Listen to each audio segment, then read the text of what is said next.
Hello, and welcome to Khyber Shards, a 5th edition actual play show set in the Eberron campaign setting. I'm Philip. I am not supposed to go after Philip. I'm RA. And I'm Casey. I always go after RA. There you go. Works. And welcome to another Khyber Shards Answers episode, where we take questions from our audience and talk a bit about the world we're playing in and the most recent episodes. And today, a particular NPC, and share some stories about an NPC that has existed in all of my worlds, Levexi. If you would like to submit questions for Khyber Shards, you can do so on our Discord, which you can find a link to in the description below, as well as in the comments to YouTube episodes like this.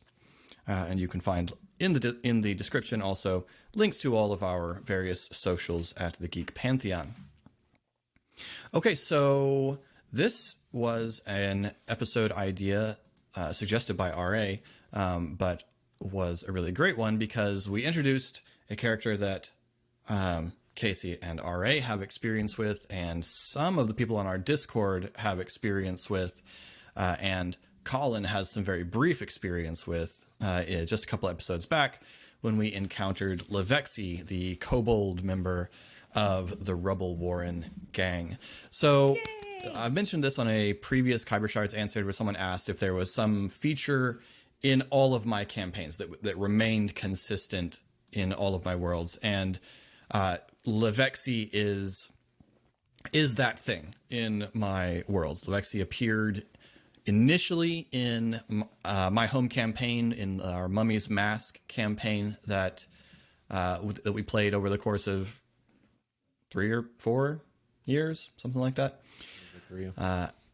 And initially originated as an NPC in an adventure that I used called Killer Kobolds, which is a fabulous adventure that you can find on the DM's Guild. I highly recommend it. And Levexi appeared as an NPC in that, and just over the course of the adventure was such an irritant to the players that, to my great delight, she survived and began tagging along after the adventurers in an attempt to escape back to civilization with what was left of her kobold tribe. And then she became a fixture because she was greatly amusing to the players, and grew quite a lot over the course of that campaign, through Not in size. various what? Not in size. No, not in size. No, she remained a small little kobold, but through the various interventions of the player characters in her life.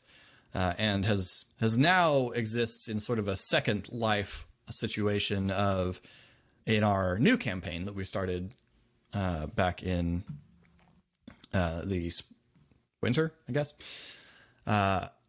where we've moved the time forward a ways, and Levexi is now sort of a mythic figure among the kobolds of that world, due to her many outstanding accomplishments.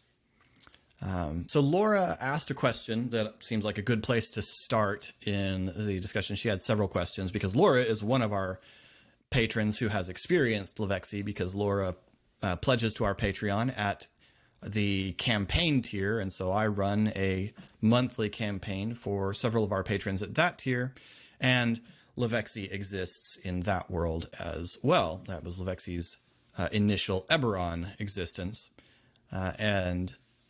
So Laura asks, Laura asks, how many Levexis are there? And I've been trying to work this out. So there's Levexi Prime, the Levexi of Galarian, our home campaign set in a highly customized version of the Pathfinder world. There's Levexi from the one-shot that I ran for Colin and some other streamers. There's Levexi from the Patreon game. There's Levexi in Khyber Shards. And that may be Four was what I it. counted. There may just be four. I think there are 4 Levexis. I cannot Assuming- think of. Assuming that home game Levexi present is in Right. fact Levexi and not and not like the inheritor of the title Levexi. Right. The Levexi. We haven't met her directly. We have only heard rumor. Yes. So assuming that to be true, yeah. So there are currently 4 Levexis, across my various fantasy campaigns. The only campaign I run where Levexi does not exist is my One Ring campaign, because there's just not a Levexi in Middle Earth. Like, just Middle Earth Levexi would not make a great deal of sense. But she would be spectacular nonetheless. Sure. She would probably be killed. Oh, That's likely, yeah. very and then resourceful. And then what always stays the same about her, she's always a bit of a tinkerer, I think, is probably the only really consistent thing. One thing that's the case about Levexi is that every time I've introduced Levexi, she's kind of a blank slate. Like, she's just a kobold, and kobolds are cunning and tinkery. And depending on the interactions between Levexi and the player characters, or various other factors, tend to inform what becomes of Levexi and what she develops into, how much she develops, and all of that. So Levexi Prime became a gunsmith and a gun runner and a black marketeer of some success and a kind of a mob boss. And now possibly a god, sort of. A hero. A hero, yes. A mythic hero. And then Levexi in the Patreon game is an alchemist, through the interactions with one of the others, and a scavenger. And we haven't really seen enough of Levexi in Khyber Shards to know what Khyber Shards Levexi will become. And then Levexi in the one shot was a stowaway on a train. The thing that is consistent is obviously she's a kobold. She is extremely curious, and she is a bit of a tinkerer.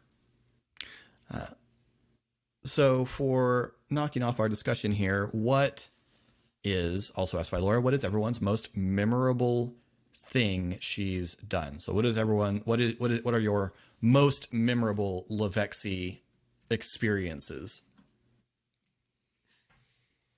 I am not great with specific details, but one of my favorite moments with her, and I don't remember who suggested it, but was in our original campaign when we were having a conversation with her, and somehow she figured out that you could sell information for money.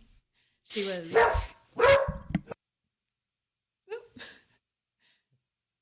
fairly successful. Fairly successful building her black market empire, but was now opening this entire new avenue of, they don't have to be tangible items.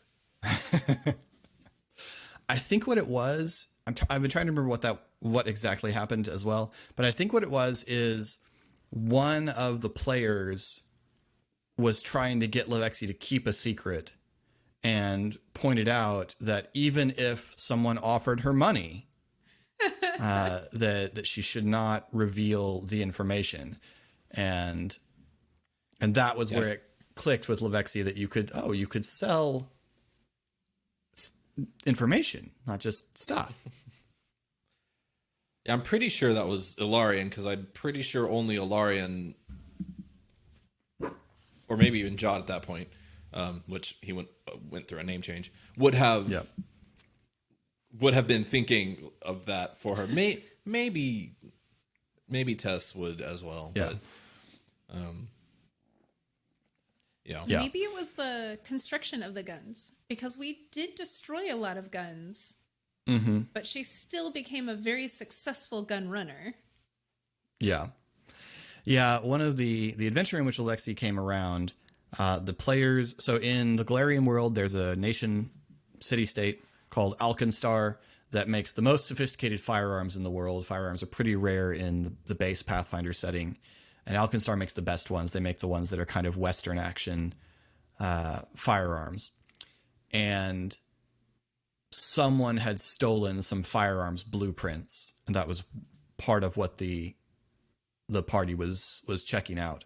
And Levexi had a lever action rifle, which was this very, very new, mysterious invention at the time. And a thing that I have always that's always been true of kobolds when I play them, is that they are good mimics. Like they can imitate very, very well anything they see being done, and they're very good at reverse engineering things that they steal. So they don't have a lot of original ideas, but they can take anything and work out how to do it. And so the Levexi got away with a couple of the guns and began manufacturing them on her own, and eventually murdered the kingpin of the underworld in one of the major cities, which was my version of the Beholder Xanathar. Yeah, and it's like she took over Xanathar's alley, right? That's right. Yeah. Yes, and became the ruler of the Undercity, and started and now in our current campaign there is a Green Dragon Gunworks, which is a major firearms manufacturer and competitor to the Alkenstar Gunworks. So it's one of the two major firearms manufacturing businesses in the world now. I don't know if I have a favorite specific event. I mean, she arranged to teleport my character back to the main continent after we went through a narrative break, which was, well, both of our characters. We met up on a different continent and ended up contacting Levexi, and through her contacts, she was able to arrange for us to get back secretly, essentially, to the continent that had been taken over by the God King Mummy. I'm sorry, I've forgotten his name now. Hakotep. Yeah. Hakotep, yeah. So, yeah, we very much needed to get back in a secretive way, and she was able to provide that. But I think my favorite thing about Levexi in that campaign was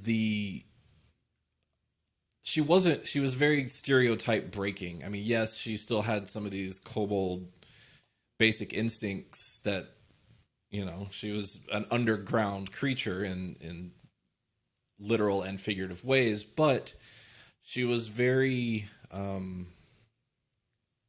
clever and interesting and engaging. She started, the way we encountered her was she was a sniper who was tracking us through our trek to get to this workshop where we had business.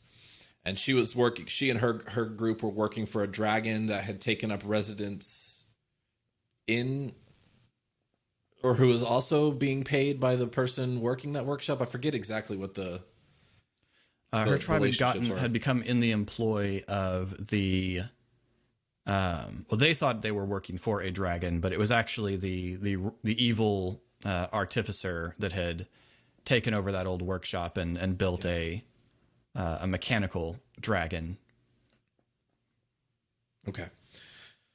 Okay, so we ended up killing or destroying, I guess, the dragon, at which point the kobolds were like, oh, well, now we're not getting paid, so we give up. Yeah. And I get my favorite moment there in total was we sort of negotiated with them. We wanted their guns. If they gave us their guns, they could leave, which they were really loath to do. They didn't want to do that. But we ended up having this conversation and kind of trying to figure out, well, how long do kobolds live, Levexi? And it was that first moment of like of this. We ask a question, and she thinks about the question that she's never had before, and it sort of changes things. Where she basically pointed out to us that she didn't know how long kobolds live because natural death is not a kobold norm, because they have short lifespans because they're constantly dying as minions to more powerful creatures. And so this was like the start. That moment was like the start of her empire of like, oh, wait, we could do stuff in order to keep us alive longer. that was the genesis. And they ended up,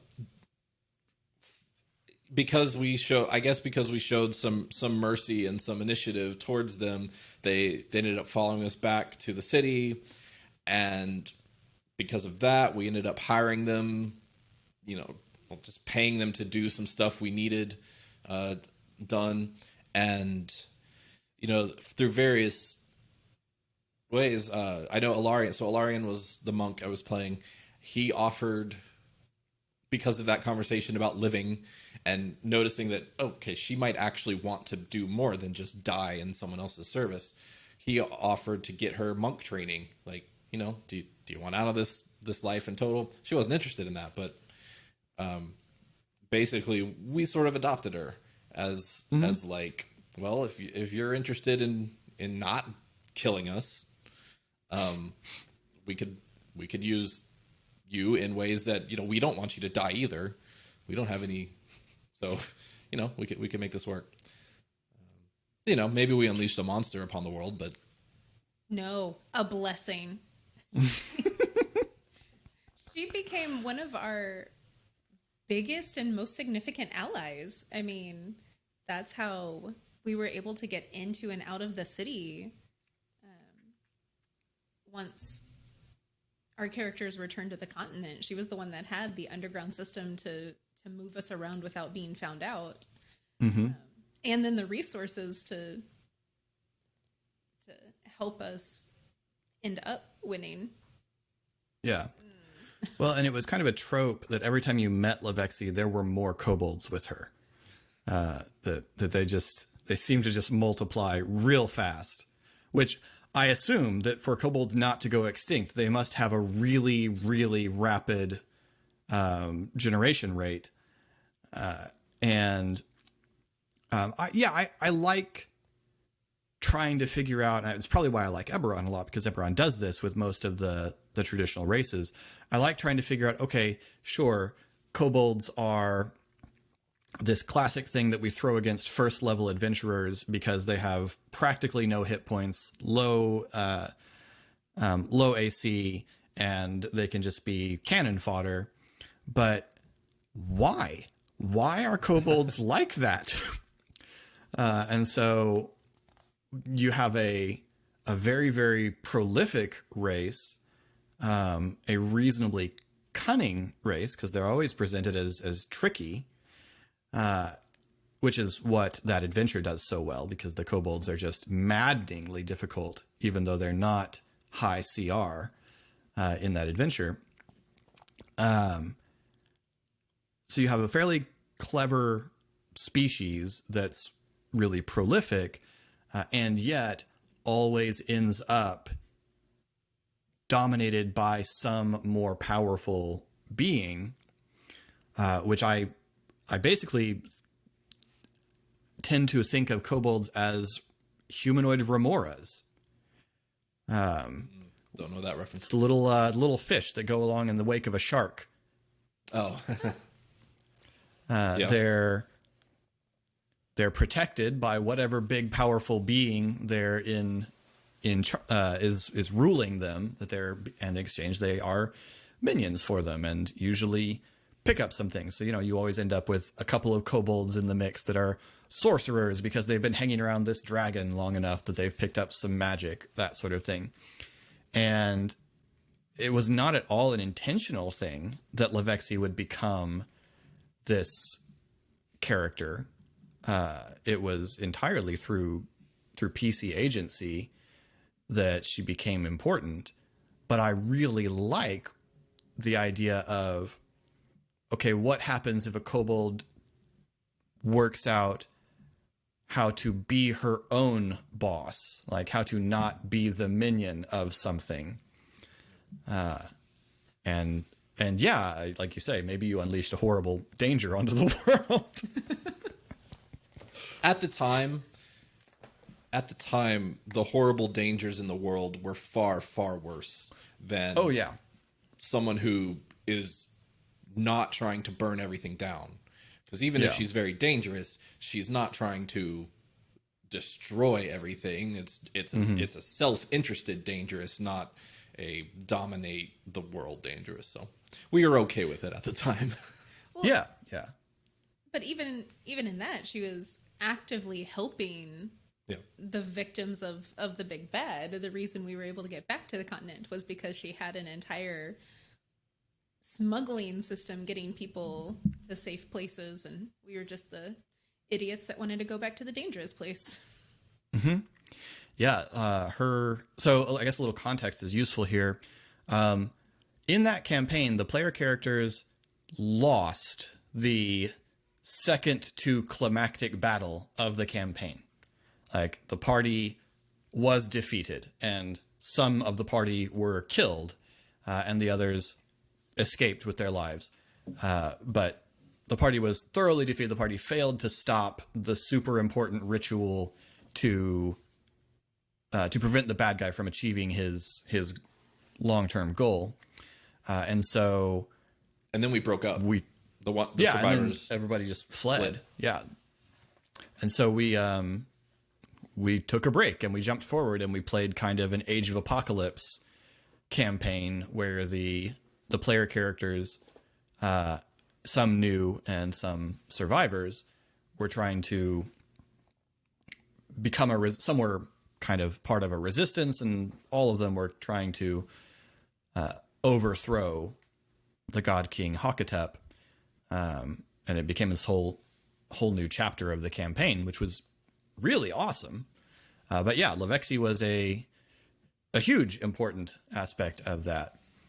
And then the other interesting thing with Levexi is Levexi and her group escaped with an egg from one of the dragons that had once ruled over them, which eventually hatched.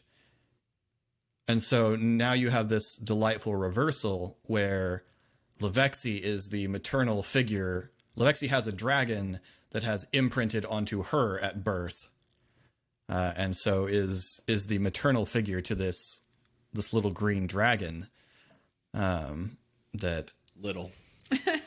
Right. Well, I mean, at the time, you guys encountered it as I guess wormling is the D&D term for its size. And even 50, 60 years on in our new campaign, it would still be quite young as a dragon. So, yeah. But young and small are not synonymous. No, that's true. Yeah, young dragons are not necessarily small. So I do think, as you mentioned, how you approached Levexi as sort of a blank slate. I actually think it's something I've taken from you, and I think it's a great approach for NPCs in general to present the NPC in a very basic way, give them a base level personality. And then for most of the other aspects of that character to come from how your PCs are reacting to them. How are they interpreting this little slice you've given them? Like you give them a slice. What did they see as the pie from that? Or maybe you give them a piece that what is the whole puzzle? And then to just adjust your NPC based on that. And I think that's true for environments largely as well. Especially if you don't have like a map to show, if it's not super predefined, and I think it's most of the time good to not super predefine it. It's very effective to simply adjust how things are in the world to how the players are already interpreting it and what characteristics they're providing to it. So I think that's just a lovely thing about Levexi as object study. Yeah, no, I agree. I like molding a scene or an environment or a whole world to a party's to a player's needs. I mean, easy example. Casey has been trying to work out some of the details of Shade's background before the program, and she's had lots of questions about various aspects of Eberron, and they're well outside of the likely scope of this campaign. And so, since they aren't things that I've had any reason to predefine for the purposes of what I have planned out, the little piece of the campaign that I have sketched out, I'm entirely happy for her to define those things as best fits her character backstory. And Eric has done a lot of defining what Koravar culture is like. That's not mine. Koravar as sort of Eberron Roma isn't in the books, and it's not mine. It's Eric's in Eric's head, and being a Kalashtar isn't a super vital part of Esri right now. But if it started to become more important, I would want to work with RA on what Kalashtar customs are and what Kalashtar culture is like, because when players get to define stuff, I mean, Levexi is a wonderful example of this. When players get to impact and shape the world, they're going to be more interested in stuff. I think that's a lot of the reason that Levexi is so well liked in every campaign that I've used her in, aside from the ridiculous voice. I mean, the ridiculous voice is charming, and I think that's a big selling point. She talks like this, and so the ridiculous voice is definitely a big selling point. But beyond that, beyond her just being funny, I think what makes her charming is that she is so, narratively speaking, moldable.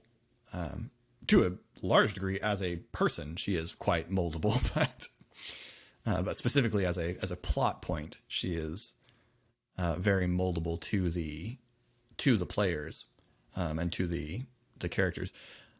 She's also a monkey paw character. I just sort of realized that. It's like every time she helps you, it's like, oh, you can help me get a gun? Yes. What is it? Yeah, yes, very much so. Anytime you get Levexi to do something for you, she is going to have her own way of interpreting what you want. And always in a very self-interested way, because that has become her, at least with Levexi Prime, that became her thing. Was, I'm not going to let big scary things kill me, and I'm not going to let big scary things kill kobolds.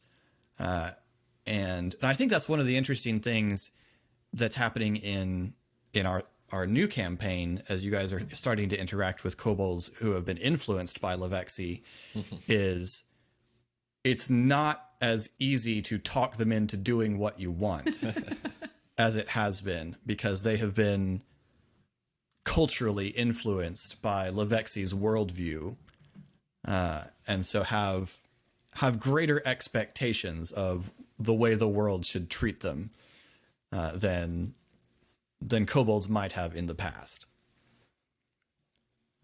It's been fun. I mean, having to be more convincing and them having, self-interest Mm-hmm. and So that skills to share. I mean, they're not just minions.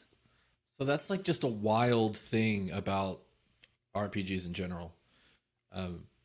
We made essentially a mechanical choice, a mechanical optimization in a fight to.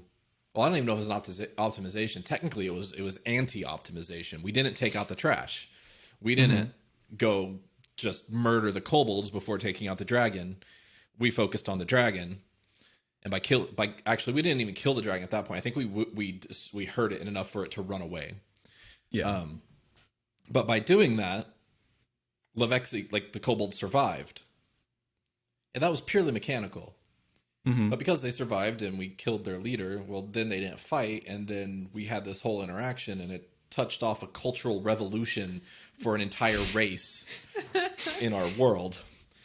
Which that's something that you're not gonna get in something that's not freeform like this. It's crazy. Yeah. No, I mean, mechanically speaking, when I need stat blocks for them in the future, kobolds just universally have a higher intelligence in our world now, because That's awesome. they have the means to receive knowledge in ways other than through serving a master. And I mean, they're still kobolds. They're not, the kobolds you guys have been interacting with live in the root system of a big hollow tree. They're like Keebler elves or something. They're not. There's not, likely to very be literal. a big kobold empire developing in the classical sense of giant cities and that sort of thing. But so there's fundamental things about them that are still just kobold, because that's what's fun about kobolds, is that they are a little bit goofy. But I really like seeing, and I guess what's funny is aside from the really big thing where there was a war among among various powerful beings for control of death that had a massive impact on the world, other than the fact that this is a world now that has survived a zombie apocalypse, this is probably the biggest way in which the world is different because of that campaign, is because you guys didn't slaughter the kobolds. Yeah. Yeah, and one of those things was like campaign narrative, core to the campaign, and the other was just like potentially a throwaway interaction. Yeah. I mean, you expect being defeated by the big bad. Of course, that's going to shift the world around you, but just deciding, we need to preserve our resources for fighting the dragon and not deal with this right now. That decision had huge consequences. But I mean, to a degree, that decision, but I think bigger is the way that you dealt with the kobolds when you came back out. I mean, yes, the decision not to kill them, but also the decision to actually engage with them was also very, I think, important to it. So, yeah. Anyway, we had a couple of other questions. One, Laura asks, is the loot still alive? I mean, the loot was never alive. It's certainly terribly damaged since she's been wielding it as a weapon. It is probably still in loot shape, but it's not going to be a very useful musical instrument anytime soon. It's wood now. Yeah, it's a club. It's an oddly It's reverted to its previous life. Yeah, it's a suboptimally shaped club. And then Laura asks, can we have a special spin-off episode in which all the Levexis join up and go on an adventure together? I mean, I would watch that. Levexi Prime is not the same level. Levexi Prime is it would almost like Levexi Prime would need to summon the other Levexis and send them on an adventure. swoop in on her dragon. Yeah. No, I think an all Kobold adventuring party would be really fun for a short term, I think, campaign. I think it would stop being about kobolds after a while because you just probably couldn't keep up that bit for very long. But I think a short run adventure that is an all kobold party would be just absolutely bonkers fun. Absolutely. I try not to name drop here, but to that point, I mean, yes, maybe we can do that sometime. Sure. Critical Role, which you may have heard of, did a one-shot sponsored by World of Warcraft, I think it was. Mm-hmm. World of Warcraft or... Oh, it was yes, a different game. Yeah. I think it was a World of Warcraft spin-off game. And it was... I'm looking for the name of it. I don't recall... oh, no, Hearthstone. Hearthstone. Oh, okay. That was Kobold themed because they released a Kobold expansion. And it's fantastic. It's a one-shot. It's...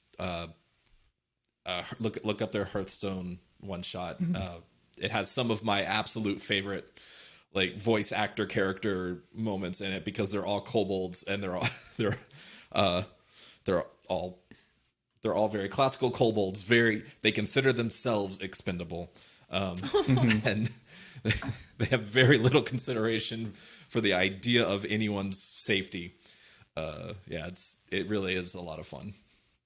Well, and one of Pathfinder's enduring and highly popular free RPG Day event is always a sequel to We Be Goblins, which was a free RPG Day adventure they released years and years ago, and now there have been, I don't know, 6 or 8 iterations of it, where everyone plays goblins, and it's just you go and do goblin things, and goblins in Pathfinder are like just crazy chaotic. Like they are just intensely chaotic. They're decidedly evil, but also just goofy as all get out.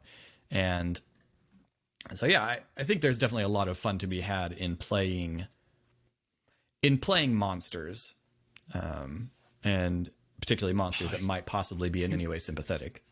You said that, and now I remember. I'm actually they did exactly what I'm saying, but they also did that exact thing.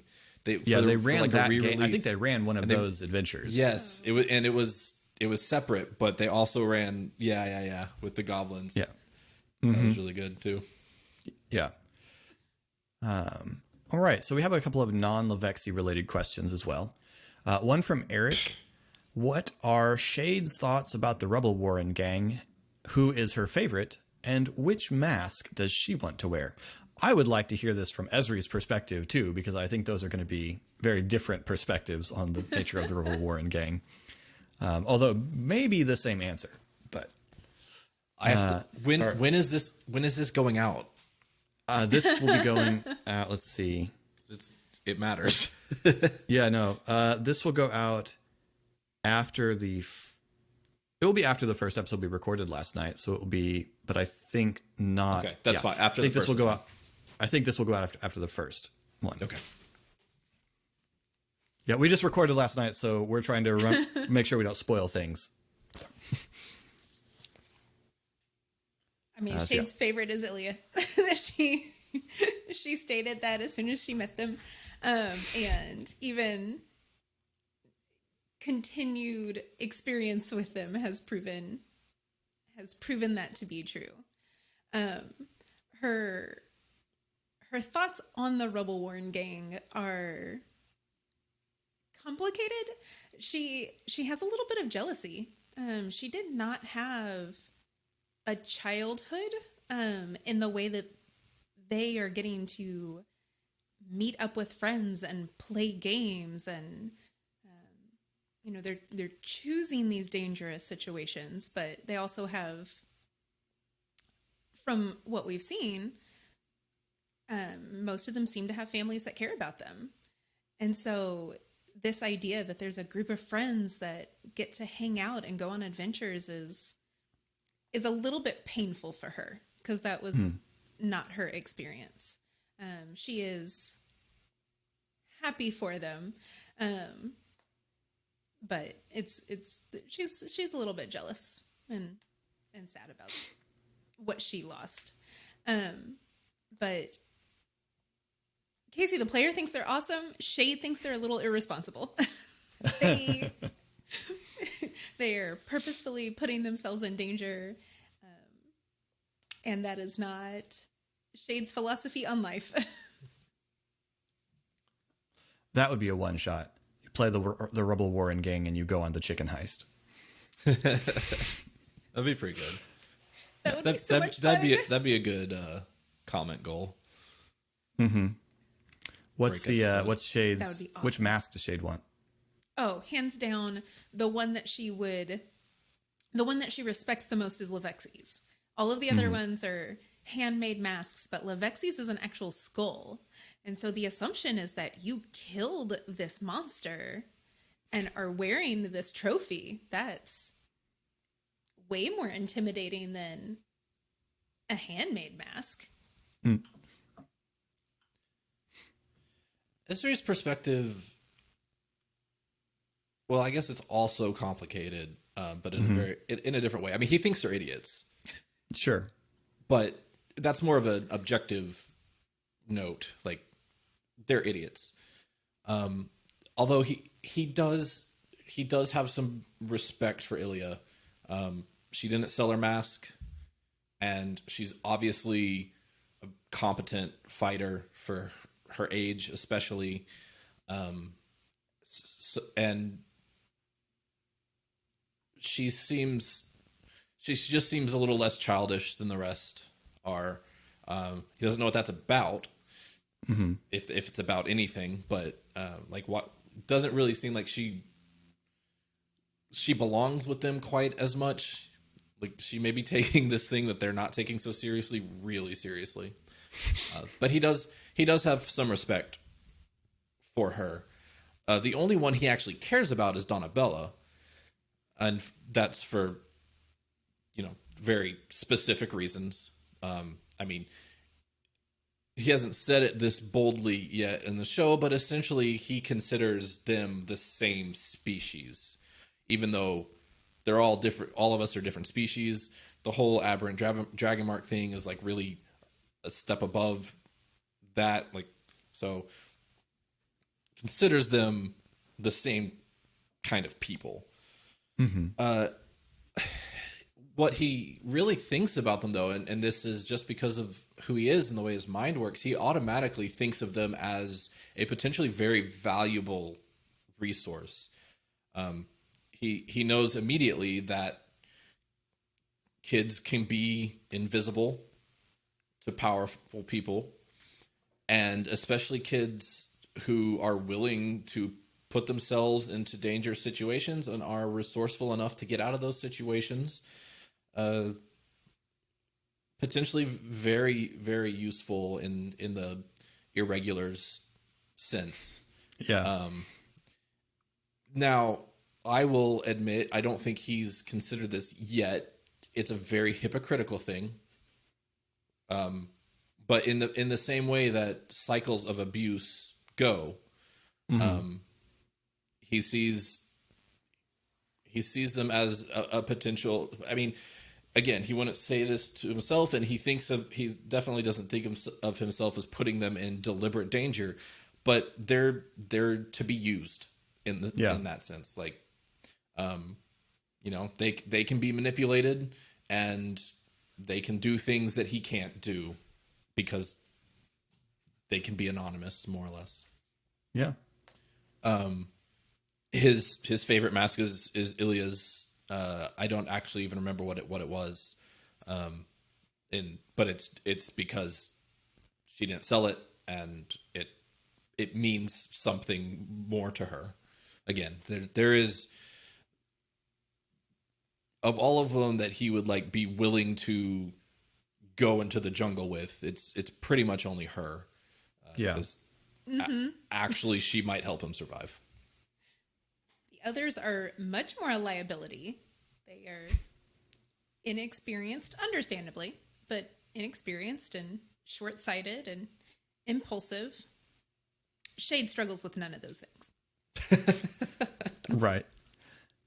Yeah, I mean, mechanically speaking, and I think this comes across,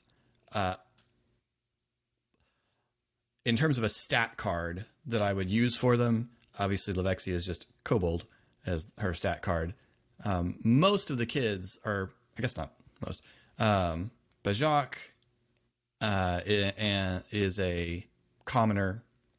Donabella would also be a commoner with a little bit of an aberrant mark attached.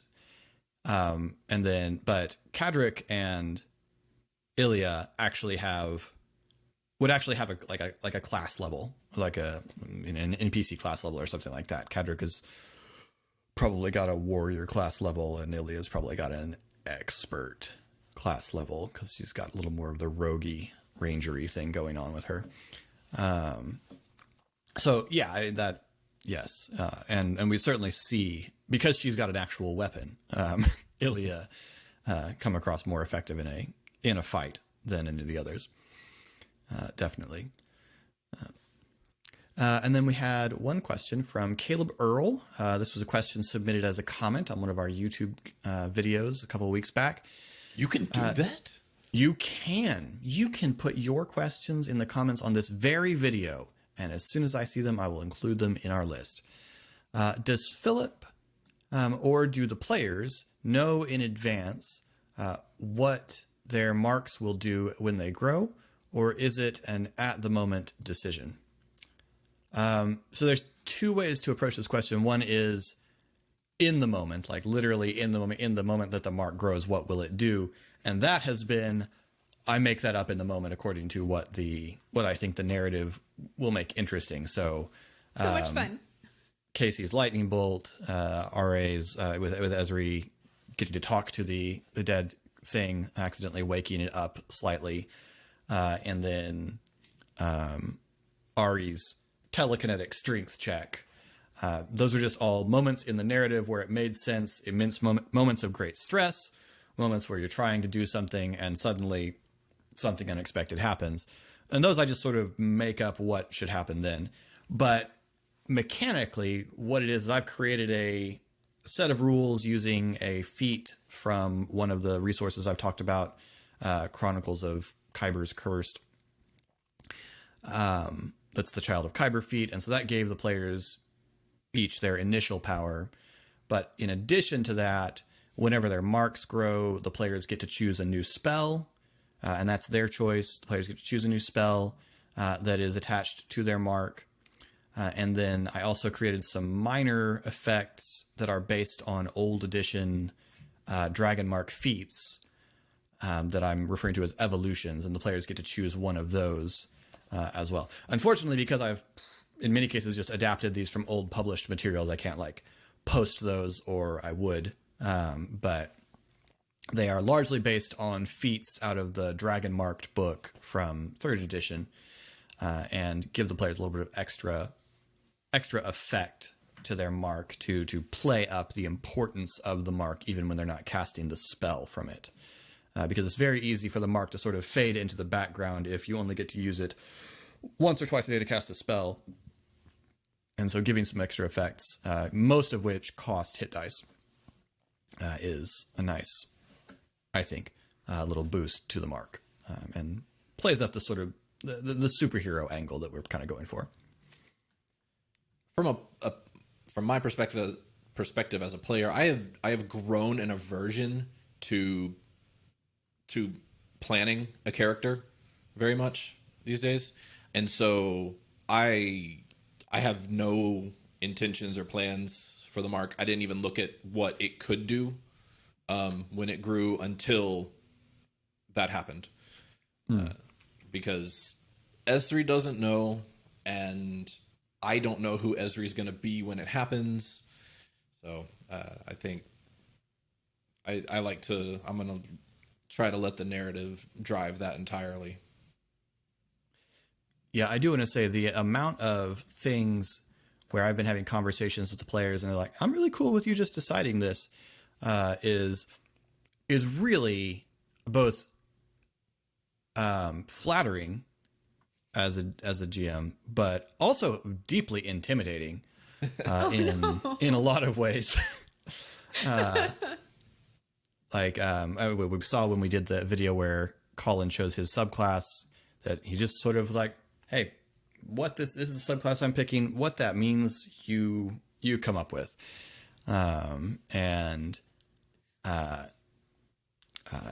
Eric has been that way with several things about his character, and RA and Casey both have as well. And so it has gone both directions, where I've given the players a lot of freedom in picking things, and they in turn have given me a lot of freedom to mess with their characters in terms of what the things that their characters don't know. And it's fun. It is intimidating because I feel the weight of, I really want this to be pleasing and satisfying to the player, which is why I'm very happy with how Cal has turned out in terms of that being something that Casey likes. But yeah, so it's a little of both. A little bit the players have some choice, a little bit the players are surprised. And they don't have any idea when it's going to happen. I don't have any idea when it's going to happen. There's usually a moment where I'm like, oh, this is just too good, so go. And so we just haven't gotten there with Pog yet. I almost did it with Pog in the Otyugh fight when he went down, but we had just had it happen with Shade, and I didn't want to take any weight away from it happening with Shade by having it happen with Pog immediately. The surprise that was going on when Ezri was talking to the dead Vadalist guy was very, very genuine, because I knew that I had no way to do this. Yeah, this shouldn't be happening. So okay, sure. Well, and that's also been a fun thing with the player secrets that the players have chosen, is in most cases the players have sort of turned down opportunities to really specifically plan out what their secret's resolution is. Probably the one I've talked the most with is Casey, and that's just because there are several things that need to be established about that. But to a degree, RA and Colin both kind of didn't exactly settle real firmly on one of the big secrets, and so allowed me to have a lot of control in defining that. Eric has been very hands-off, having picked his, and then just sort of said, and whatever you want to do. And I have enjoyed tormenting him with it in little ways that I think most people aren't catching. But it is fun that Eric is noticing, and that's amusing. Now I'm so curious. So if you have theories, right. leave them in the comments. Yes, if you have guesses as to what the players' secrets are, because there have now been distinct hints to every player's secret. At least Really? once, and in most cases multiple times, I think. That's interesting. I'm not even aware of that for myself. Yeah, you don't actually know your secret, which is very fun. There's a good bit Ezri doesn't know about himself. So yeah, and Colin doesn't exactly either. So let us know what your theories are in comments, and tell us if you have in your home games something that reappears over and over again throughout the campaigns, and what your favorite running gag or running bit is in your campaign. As always, we appreciate a like and a subscribe. We hope you have enjoyed this little look into our home gaming. We'll probably do another episode like this. I think it would be fun, because I've talked about on the knowledge check, and I've talked about on the blog on our old website, what happened when the party lost. But I think it would be fun to sit down with people who were actually playing that and talk a little bit more about our home games. So we may do another one of these that revisits our old campaign and talk about the fall of the party and some of the other big interesting moments just from a player perspective, because I think that's interesting. Never died. That's true. Successfully So made many it the whole times. time. That's also true. And not just that. Like, that was a split campaign, right? We started in Pathfinder. Well, I kept Alarian from Pathfinder, so like you died. Your characters died in front of Alarian like over and over. So many times. That's true. That's true. Yeah, Ari's character survived the whole thing without even having to be resurrected or brought back in any way. Oh. All right. Well, Just play impulsive anyway. fun characters. Right. Anyway, we hope you've enjoyed this look back. This has been Khyber Shards. I'm Philip. I'm RA. And I'm Casey. Thanks for rolling with us.